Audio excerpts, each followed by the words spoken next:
What's the secret to simplifying your creative life as a content creator?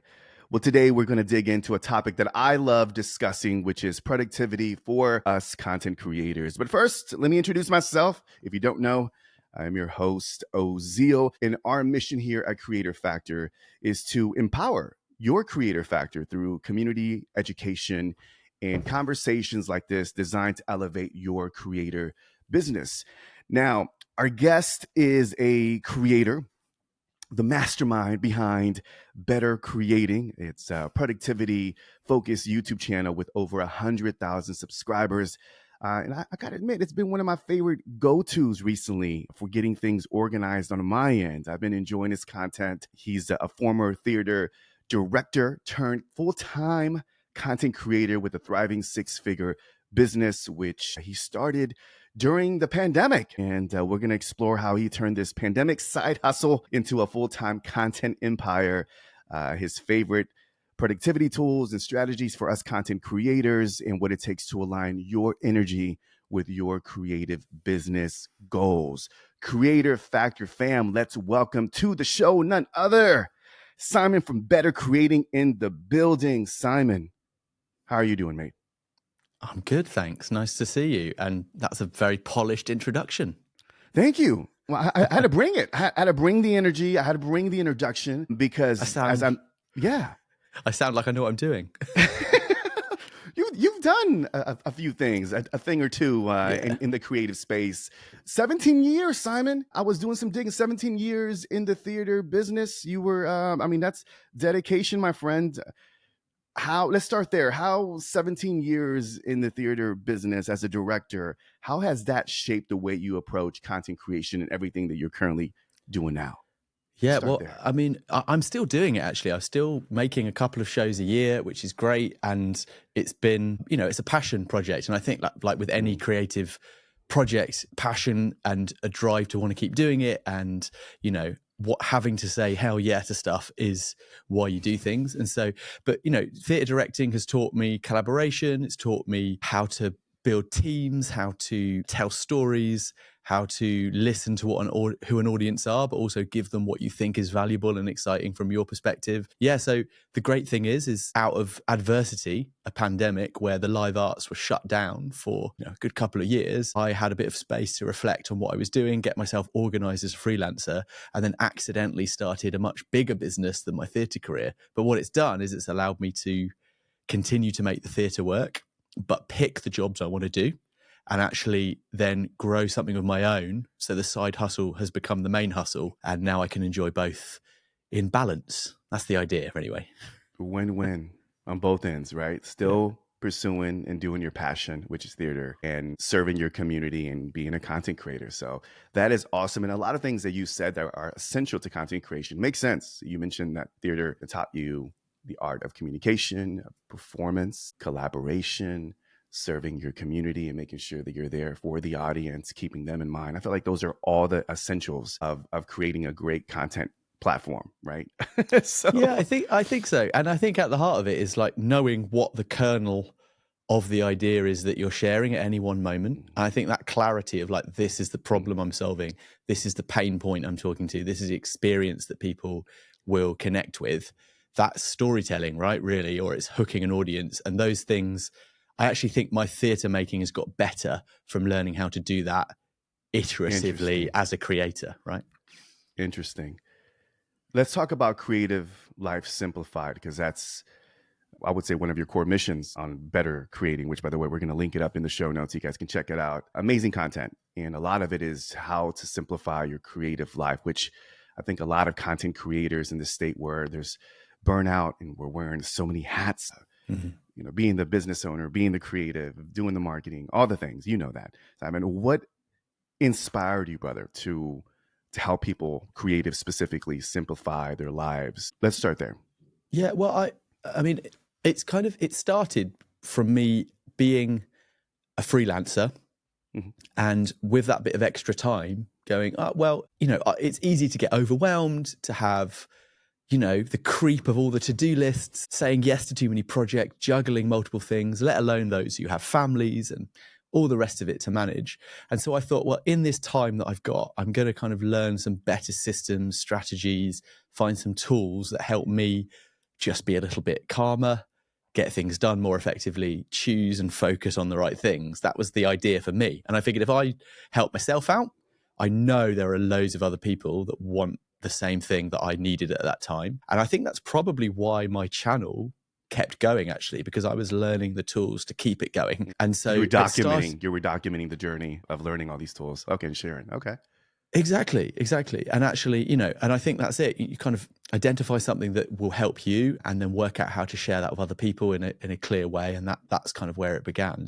I think, and it's actually shifted now. I think the channel is less about being a creator and more about finding tools, strategies, ideas that help you be more productive. So it's about the tech and the kind of the thinking that can help anyone in any kind of business or creative project to do it better and do it perhaps with better leverage, a bit more focus, and have a little bit more time around it to enjoy their life. You mentioned that a lot of creators are juggling so many things in what we're doing. One of the things that I've personally have been challenged with, and I know a lot of content creators who I talk with, is the art of focusing on the right thing. We're doing all the things and it's like, but what do we focus on? And I feel like a lot of creatives specifically, we get caught up in the busy work and not in the deep work. And I'm curious to kind of get your philosophy on and some of the tools and tactics that you used to make sure that questions that we have to ask ourselves to make sure that we're focusing on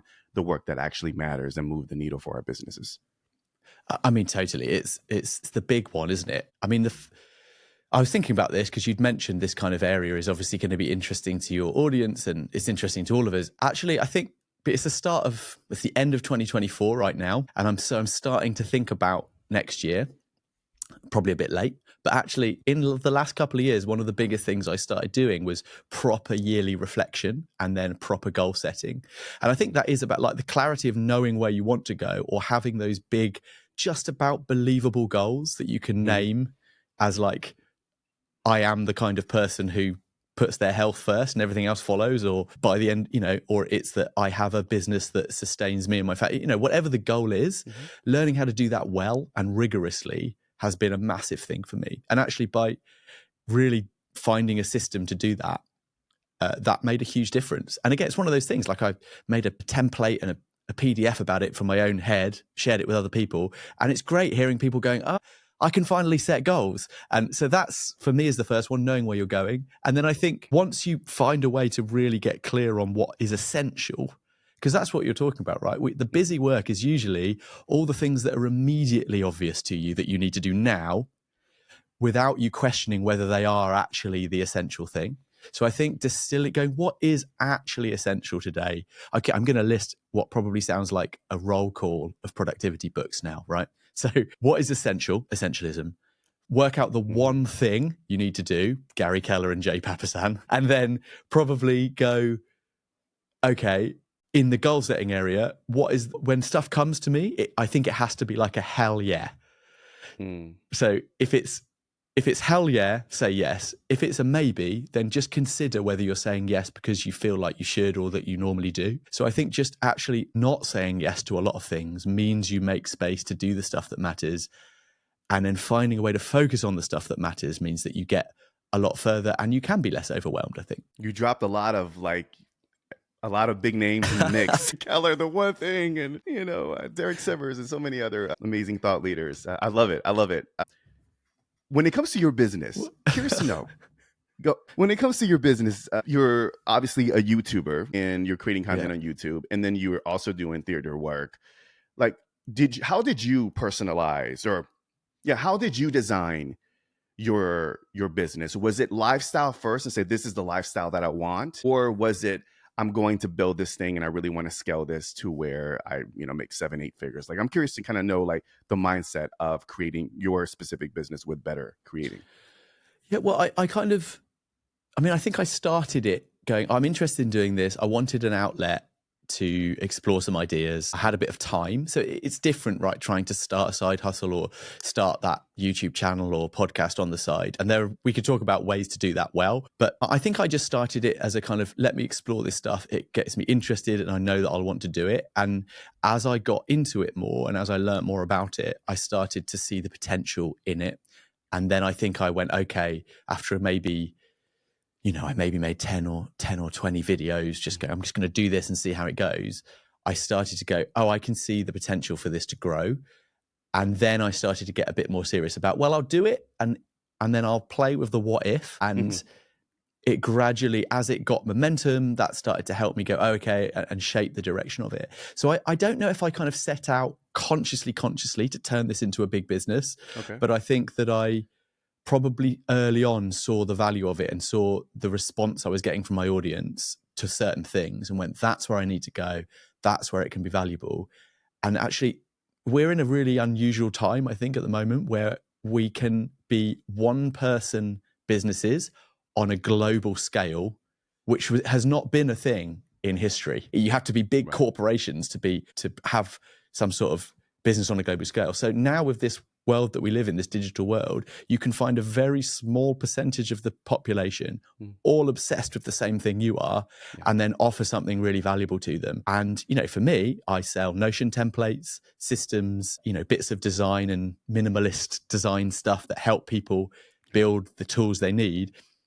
Not many people are finding them, but it's a huge audience and a really fantastic, serious income that sits around the content I'm making. And that was the revelation that I had, I think. How has YouTube changed you, like personally and just creatively? Because you come from a theater world, and then you took on this YouTube side hustle thing during the pandemic. And now it's like you've grown into 100,000 subscribers and you're selling templates and you're really building a legit business off of the platform.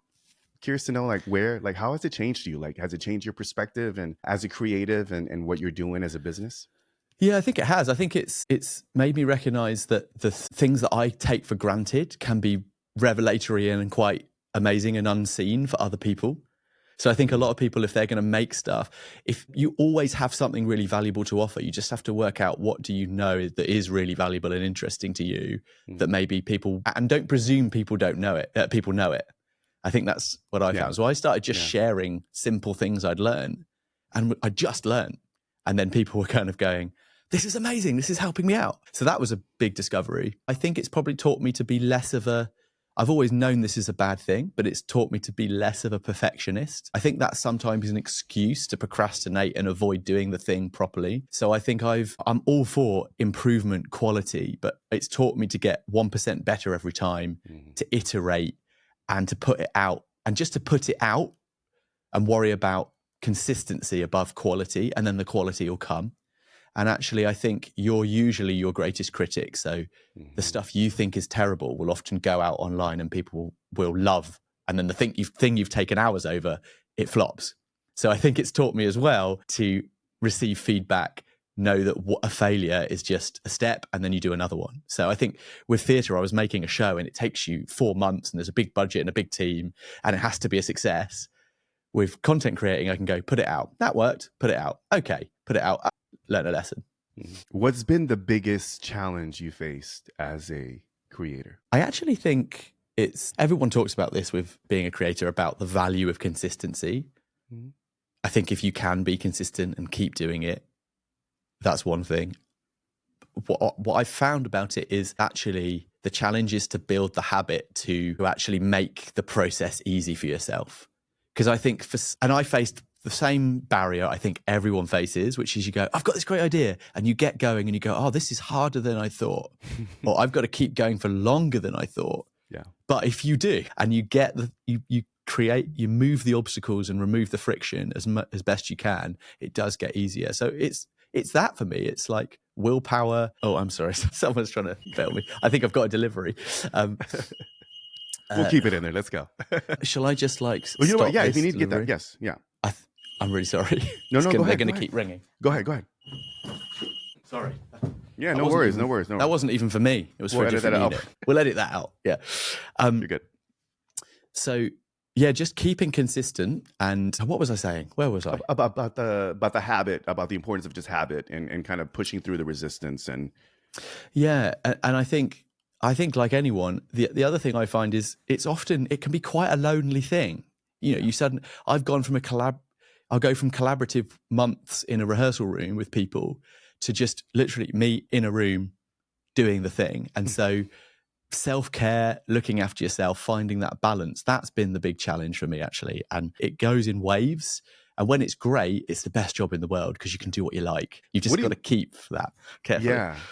Well, I love that you pointed out the importance of habits, because I agree. I think everybody talks about goals and routines and rituals, but it really does come down specifically to developing the small habits that ultimately get you to developing good positive routines and routines and structure that's going to help you set you up for success, right? To set you up for creating content consistently, et cetera, in our space. So I love that. I feel like there's not a lot of talk, Simon, about like the importance of habits and how do you develop habits, because it's hard. It's hard to develop, let's say, having a habit of eating healthy and just making sure that you're developing habits to wake up early if that's where your productivity time is going to be, and just developing those small habits that are ultimately going to help you be a lot more productive, right? So I think I'm glad that you shine some light on that, because it's not talked about in the productivity world. It's funny. Like I think I must find the people talking about it,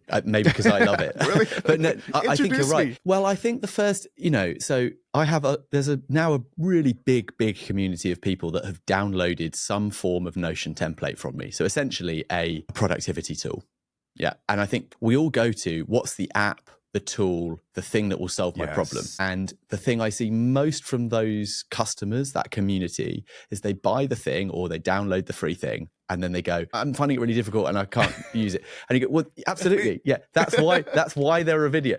And so there is no tool that is of use to you unless you build a system and an approach to using it that actually makes it work for you, in my opinion. So the tools are the things that like amplify and support what you're doing, but you're the one inputting stuff into it. So you have to, so unless you build, I personally think if I should be going, here's the template and here is the strategy. Please pay attention to the strategy most, and then you'll be able to use the item, So I think that is key. And actually it's like anything, like if you can find a way to make yourself build the habit, I think most people say it takes about 21 days to build a habit. So if once you've done it that many times, then it will become a habit, and then you don't have to build it anymore. And once you get used to that and see the value in it, it's worthwhile, I think. But yeah. So I'm an ADHD creator. Okay. Yeah. Okay. All right. Here we go. Hey. Well, which I don't know. I'm undiagnosed, but I have a lot of ADHD people around me. And everyone's like, check it out. Well, that's where I was going, Simon. Many of us do. A lot of creative people, obviously, find that do have ADHD, undiagnosed or diagnosed. So my biggest challenge, Simon, I want to be honest with you, and I think a lot of creators who are watching and listening to this could relate, is that I've done the Asanas, I've done all the project management tools and the Trellos and the Notions. Right now, I'm currently using Notion. I love Notion, which I've been really digging into your templates too. They're great. But I've done the writing, I've done the journals, I've done all of that. And I feel like within a week or two, I abandon ship and I go on to the next thing. And I know that's probably correlated to the way this brain works. But that's been the challenge. And I think a lot of creators are like, okay, we get the thing, we download the template. How do we use this? Because now my brain is thinking, okay, now I got to learn. Like there's a learning curve to it. And I think you make it a lot easier for us. But I'm feeling that's the big challenge for a lot of creators that have this strong desire, Simon, to get organized, to implement systems and processes. But for whatever reason, it's like our brain doesn't quite grasp it. And I think that's been a big challenge for a lot of creators, for myself and a lot of creators that I'm talking to. Is that's always a topic. I was at a mastermind yesterday and they were like, all right, what's the thing that we want to work on? And it's like, systems and processes. And it's like, of course, but it's been like a consistent like theme. Like every year, it's like systems and processes. Like, why are we not getting this? Talk to us about that. Speak on like, what are some things that we can do? And again, we're going to make sure we link up some templates, because you do make it easier for us to kind of plug and play. But What are some things that we can do to kind of start combating this over complexity, overthinking of getting organized? Because I feel like if we get that is the secret bullet for us to be a lot more organized and simplify our creative life. Yeah, but we look at it. I think that's totally it. You go, okay, I need to do systems and processes, and I need strategies, but that's all great. But then you're just looking at the result or the whole, So I think the challenge is, it's funny that there's a theatre company I work for where it's really, really loved in education and by young people, as it kind of makes the big process of creativity accessible. And there's this kind of method around this idea of building blocks. And the funny thing is, I realized recently, is that perhaps the reason I got so in love with Notion is it's also based on literally on building blocks. You build things with blocks. But the idea of that is that you go, what's the simple first block that's like, you can achieve it, you can have success, and you can go, yes, I did it. And I think it's usually the simplest first stage that matters. So when you look at the big strategy and the big systems and all of that, like you say, you just kind of give up. But it's about going like, what's the one simple thing I can start with? We could talk about some examples. Like, I find that just writing. So forget all of the templates and the gear and the Asanas and the Notions and everything else. Something that worked really well for me was like, okay, I will get the hang of every time you have a task that comes to mind, have a really easy and obvious place to put it and do nothing else but put it there. Right. So that I call that an inbox. Yeah. Most people do. So in my template, it's a button called quick drop inbox. You press the button, add the task or the note or the idea and leave it there. Okay. And then, so that's doable. So if people just got that going, they'd have a massive list of stuff that they couldn't handle. Fine. But just build the habit of every time it comes to mind, take it out of your brain, put it somewhere you trust. And the second big thing I would put in that list is then build the habit of, at the end of every day, process that inbox. And that will honestly take you, I would say, 15 minutes of your life. That's like a tiny percentage of your day. And I think that you kind of either have a 2-minute rule, right? Which is if it needs doing and it will take you less than 2 minutes, do it right now. And that'll be something off your plate. If you can't do it, do you want to defer it to another point in time? And that might be to like put it on a calendar to do later, or it might be to delegate it. Do you need to do it? Could you give it to somebody else? Or you might go, actually, this isn't important anymore, and just bin it. And I think if you can just do that thing of dropping stuff in when you have it, then looking at it and organizing it into something, those 2 steps will get you a very long way. And then the third big thing that I found is really useful is a little card. I actually don't use Notion for this. I have a little kind of analog task list. At the end of each day, I will go, what am I doing tomorrow? And I'll write a little list of like 4 or 5 things that are like in order. That's what I'd like to do. And then when I come back in the morning, I can see that list. And if I'm all over the place, like I often am, or distracted, or kind of, bumbling about for 2 hours and go, I haven't started, that there is just a list. I can go, what does it say? Oh, I'm being told to do this. And those 3 things, all really based on David Allen's Getting Things Done book, are the things that have moved the needle the most for me. But they're all habits. But each one of them in their own right, you could work on for a week. Are you adding those habits? Are they a mix of personal and business habits? Like, do you compile them all in one note card, or how do you organize different? So that's just a process of everything on my mind. So okay, I would say that it's just like every task. You just dump it in. But it's rather than, when you go, I forgot, I remembered I had to do something, and you don't do anything with it. Mm-hmm. If you can just take it off your mind, you're kind of making space. You go, great, I know that somewhere. And then I know that I will later on today go, right, what did I gather today? It doesn't matter. Oh yeah, I do need to do that. And then you can start to kind of, but it's actually that maintenance, I think, of what's on your mind. And then each day and then each week going, right, what is important? What doesn't matter? Okay. And you can kind of strip it down probably to like 20% of what's on your list is probably going to do 80% of the work. That list is that the note card that you have that you have posted? I think it's like a little note card thing that pops up that you write. I think I saw that in one of your YouTube videos. That was really cool.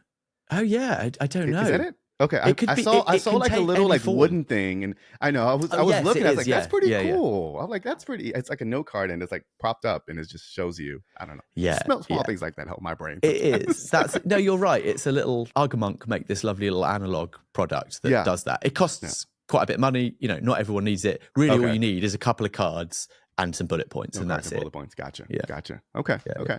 Anything else, Simon, that you would say that's keeping you like for creators out there that are trying to get more organized? Like, what are like? Would you say? Or you're like? I know you mentioned Notion. Any other cool like just uncommon tools and or things that you use to keep focused and do the work that actually matters? Yeah, I do. I have found. I think a lot of people. It's funny you mentioned ADHD, and I do find like a lot of people, as my friends like to. Excuse me. You mentioned ADHD, and I do find a lot of people, as one of my friends has mentioned to me, in some way a little bit spicy. So there's, we're all on a spectrum of like our attention or how we focus and what helps us. And I think kind of finding what helps you is really good. So I think that comes down to like when you work. I always like beat myself up about not being up early enough to work. And honestly, I work best from about 11 to midday, and then I work later, and it's better for me. Okay. And So you're a night owl. You do I think there's something in it. Evening work. Okay. Yeah. Yeah. But then again, I have found that if I can get myself into a different rhythm, sometimes I do like having the light. So I think that's worth thinking about. But I think for me, a big one is like how you help yourself focus. And I've actually really found that there's an app called Endel, which I'm really enjoying, which is a kind of focus app, which has like a built-in Pomodoro timer. Oh, okay. So you can, if anyone doesn't know what the Pomodoro system is, it's essentially where you set a timer and you work on something for 20 minutes and then you take a 5-minute break and then you start again. So they're little kind of focus minutes where you just do the work. I've started setting mine now to like 50 minutes because it kind of feels better. So I do 50 minutes and take 10 minutes and then it will play you can kind of set it to play you kind of beats or chilled music or whatever that keeps you in the zone. I find that has made a massive difference to me on the kind of admin side of life. And that's really helped me just smash through bits and bobs. And then I'd probably say the other thing that's really helped me is a proper system to plan my content. And so, I've kind of gradually spent, I think a lot of people are wary of like, for example, building in something like Notion and that just taking up all your time building your system rather than actually doing the thing. But it's funny that in building a system that helps me like have lots of ideas generated, ready to go, and then know where things are and then know what to focus on next and be planning ahead, that's really helped me with my content creation, just to kind of have a system that holds that and guides me through it. That's made a massive difference. So I can then just go, right, what am I doing today? Yeah. So you're using Notion, Simon, for your content creation. So you're dumping ideas. Are you putting all the frameworks and titles? Are you pretty much, is that the system for everything that you're doing for the YouTube channel? Yeah, totally. I've kind of built my own kind of content manager within it that links to the task list that I have. But actually the really cool thing I think that is good for people who are creating and coming up with ideas is we talked about like being able to drop ideas somewhere. Also just having a place to put stuff that inspires you, like things that resonate with you, ideas, videos, articles, books, quotes. So I've kind of gradually, there's an app called Readwise, which is really fantastic, which means that you can link it to your Kindle. I link it to the Snipped podcast app. I link it to various other browsers. And then every time I find something I like, I will add it, highlight it or clip it. And it all feeds through Readwise and then into my Notion database. How cool is that? Okay. So all of that's in my database. And then when I'm working on my videos, I can go, right, what stuff did I find recently that's relevant and link those items to the script. And then I'm able to like actually find that the stuff I'm discovering is ending up where I need it in order to turn it into my own output. Oh, interesting. Okay. So I feel like you got it all like just it's systematized and flows all together. I love it. See, that's what I'm talking about. That's the reason why I got you. It doesn't have to go that far though, right? A lot of people might just go suddenly feel overwhelmed. Oh my goodness, I can't build you really don't need a massive system. Like the simplest tool is always the best, I think, for anybody. And actually if it's usable and helps you, it's better than something that's super powerful and you're like, I can't be bothered to do this. I feel like you're the perfect person to ask this question because you started the YouTube channel scratching your own, Yeah. itch, just curious, exploring, documenting, being fascinated by this, and just sharing with your people and developing that audience organically. And it's grown to, again, over 100,000 subscribers, which is amazing. Kudos to that. And then you still are very passionate about theater, so you have a good balance between both. A lot of the creators that are watching and listening have day jobs, they have domestic obligations, like all of us do, but they're trying to transition into becoming a full-time content creator. What have you learned in your creator journey, that would be insightful, or any advice that you would give for the creator that wants to transition from, let's say, a day job to a full-time position? What advice would you give them? Do they take the leap of faith and make that jump? Do they save money? Do you just require something maybe that's a little bit more like a side hustle where you build it part-time? Like, what advice can you share with the aspiring full-time creators out there? I honestly think I wouldn't advise anyone to give up their day job if they're not certain that their side hustle can at least support them Yeah. in a smaller way, but enough, right? I was lucky enough that I was unlucky enough to be stuck, my job being completely cancelled pretty much for 2 years. Okay. So I had to find income. I did find a bit of income, but I had a bit of other time and space. And then I had the time to, it took me 4.5 days to tinker around making a video each week because I was slow, didn't know what I was doing. I've got that down now to like a day, and I have help because I can now pay someone to do it. And that will happen if you commit. So I think if you just make a thing every week for 2 years, it will change your life. Yeah. If you get better each time and you are actually delivering something valuable to your audience. But that's easy to say, right? How do I do that around a full-time job? I would say that I would think about how are you going to First of all, just start and allocate 10% of your week would be very reasonable to do, I think. And if you can just make that consistent, then you can look at whether you want to dial that up a little bit. That will get you somewhere, and you'll be doing it on passion and building something. But I also think I wouldn't underestimate the size of audience in terms of how small it can be for you to then actually make that a meaningful income. Okay. So I think people need to look past the content that they're making as the income itself. So for example, YouTube, AdSense revenue is what you get when you monetize. I still don't make very much money from that. I actually now, at 160,000 subscribers and 15 million views, make the same amount from that as I used to make from theatre, not anymore, which I would expect to be a lot better. Okay. Yeah. I didn't earn very much from theatre. Okay. But well, I earned good money, but just not enough projects. You can't fit them in. It was livable, right? I mean, it was livable, right? Yeah. I mean, but the thing is, as a theatre director, if you direct 6 shows in a year, which is a lot of work, let's say you got paid £10,000 to £15,000 per show, it's still not a massive wage in the scale of Western, with someone with my education and ability, you'd think I could earn some more money. With content creation, there's a Kevin Kelly article called 1,000 True Fans. I don't know if you've heard of this. I'm just dropping them all today. But it's really true. Like I had about 2,000 subscribers on my YouTube channel, and I started selling stuff to them that would solve problems. And I then, did a few affiliate links, sold a few digital products, did the odd very small sponsorship, and got a little bit of ad revenue. And actually diversifying your revenue is really good, but particularly don't underestimate what you can offer people. If you've got 1,000, 2,000 people following you and you found a way to go, anyone who wants some help, I can help you one-on-one and I charge this amount, you might only need 5 people to make a living from that.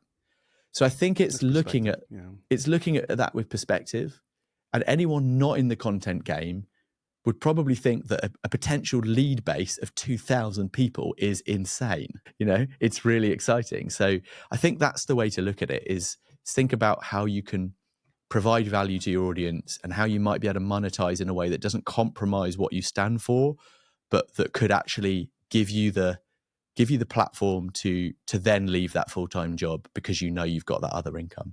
Yeah. I love it. That's great advice. I love it. Thank you for sharing that.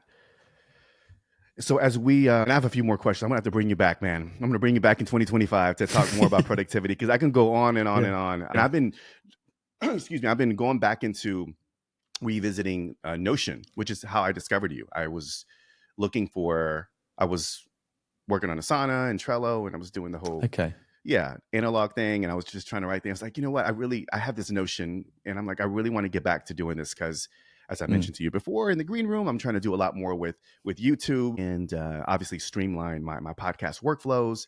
So systems and processes has always been something that's been a challenge for me, and I know a lot of content creators out there. So I was like, okay, I need to get the man to kind of share some tips, and of course, especially with Notion. So we'll make sure that we link it up, because guys, I'm telling you, there's a lot of plug and play where you don't have to build these Notion templates or Notion frameworks. You have templates that have been designed by professionals like my man Simon, and you can just purchase a template. And Simon, I'm sure there's videos and things, right, guides to kind of help you answer any questions and set that up. So we'll have to make sure that we link that up in the show notes again, guys, so you guys can check that out.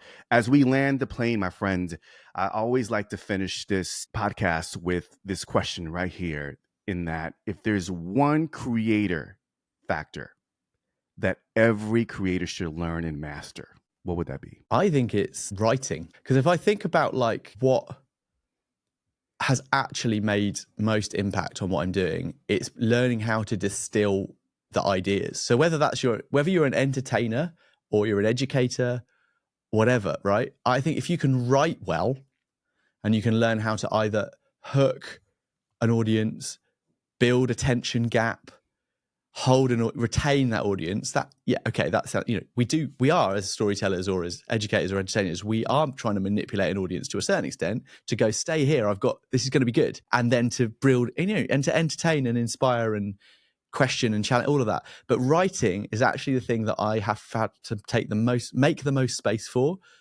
learn to improve the most. And the more I spend time doing that, the better what I then deliver is, I think. And not everyone wants to script their stuff, but I don't think you have to. You can just write things out, plan things out, think about the way you're telling stories, and then however you deliver it is a different point. But yeah, writing has been a big one, because it also goes to things like marketing and how you promote the stuff you're doing. So that's really big. And one thing I would say to every YouTube creator is make your intro shorter. You have to give us a little more. Give us a little more. Why is that important? Why we have to do that? I look back at my first videos, the other thing is just like keep doing it, just keep repeating it, because I look back at my first videos, my introduction, setting everything up, this is going to be great, I promise, no, stay, because it's going to be really good. It'd be like 2 minutes of the video. And now I'll generally go, hi, if you're having trouble with this, I think this can help you. And in this video, I'm going to show you. And then you start. Right in. Gotcha. Or Great if tip. you watch, there's a reason Mr. Beast is so successful, because thumbnail will go, I drove this Ferrari and this happened. And you'll go, hi, I've got a Ferrari and we're going to drive it and look what happens. And it immediately pays off on what you're trying to deliver, and it hooks you in. But I think the point being is that you can fluff around the thing. And actually, if the value you've got is that small, then just let it be that small, because people have such short attention spans. You either need to let the thing, actually, it deserves the storytelling because that's exciting. And sometimes just like, I've discovered this, check it out. Great. Okay, it's a 2-minute video, much better. And that's why we got the man behind bettercreating.com, y'all. Make sure you check out the YouTube channel. You're going to learn a lot about productivity, tools, strategies, how to journal and how to write and how to clear your thoughts and habits and Notion template. It's just an amazing jam-packed YouTube channel with a lot of goodness. So Simon, it's been a pleasure, brother, making this happen. One of the things that I'm very excited about with Creator Factor is, identifying other creators in different spaces. And one of the things that the common thread of having these amazing conversations is just the passion, the creators that really are creating to serve others and are leaders in their own space. And it's been a true honor just to be able to have conversations like leaders like you, creators who are serving their community. So I'm excited and I'm rooting for you, brother. You have a fan right here of your YouTube channel. Oh, you're so kind. Thank you so much, man. And really appreciate it. Keep up the great work, brother. I appreciate you. Yeah, and ditto. It's always lovely to share thoughts on all of this, because like we were saying, it can be a lonely existence sometimes, working online and creating. So I think the more that you can find your tribe and then move up together is a little ring of fire. It's always the best way to go, you know. So absolutely, it's been great. We'll leave it at that. Peace.